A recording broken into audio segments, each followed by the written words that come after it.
mentioned also this purity, or you talk about uplifting, the words you use about erotic energy, and we also call this interview the pure erotic experience.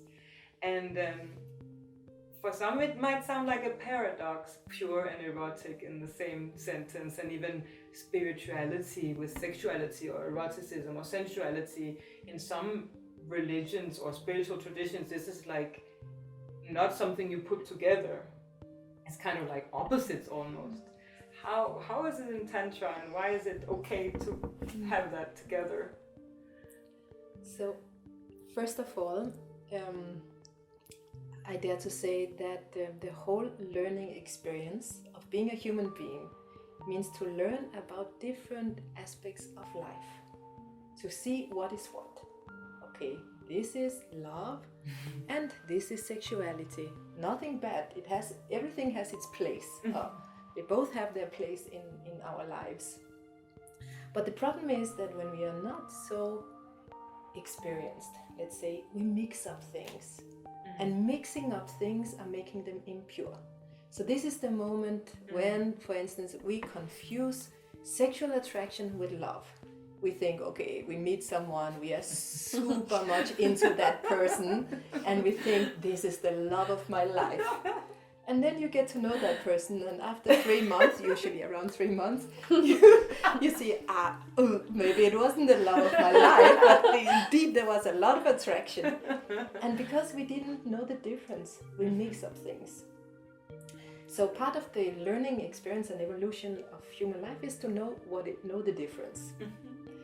And when it comes to pure eroticism, is to know the difference between sexuality and eroticism, because they are two very different things, each having their purpose, indeed. But and this is also what is making it a pure experience, because when you have indeed, and Bagala also mentioned this, when you have a sexual experience, or when you start to understand and experience the difference, it has this very sticky, heavy energy to it that is lowering you and condensing you and contracting you in a way, which makes it feel impure from that perspective. Whereas, when we have an erotic experience, we start to get in touch with something very pure inside, actually who we are, our essence. It's like our natural being comes out. We start to be who we are meant to be, and it feels so good. Finally, I'm myself here. Don't need to put on all the mask and play all these games that we do in order to, catch the attention of someone else that we are sexually attracted to. I also want to add something this with purity, because you say that in other religion they would not even consider to put purity with eroticism together. But it's because, you see, in Tantra we embrace everything. And we came like this. We were made with this erotic energy. So the problem is when we reject it and we see it as something impure, because we are pure as beings. We just need to learn to embrace and accept all this, because we are we need to heal this impurities and limits which we created them, putting shame upon it, and then we see it dirty.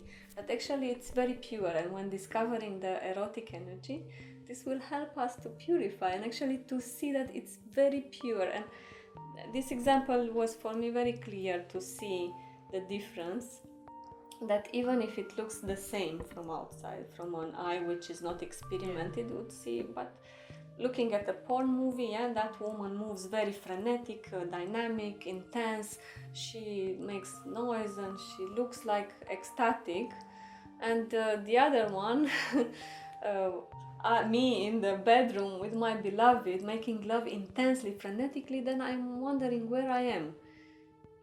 Is it something dirty like that porn star which is saying very dirty words, and you know how it is, that's kind of lowering and just a lot of friction to feel pleasure and desire, or it's something more? Because in the lovemaking, if I feel that actually I start to gain these wings, like I almost, as Shivani expressed, that you connect with this very deep essence of mine and of my beloved. I see him, I see the essence, I see something very sublime there.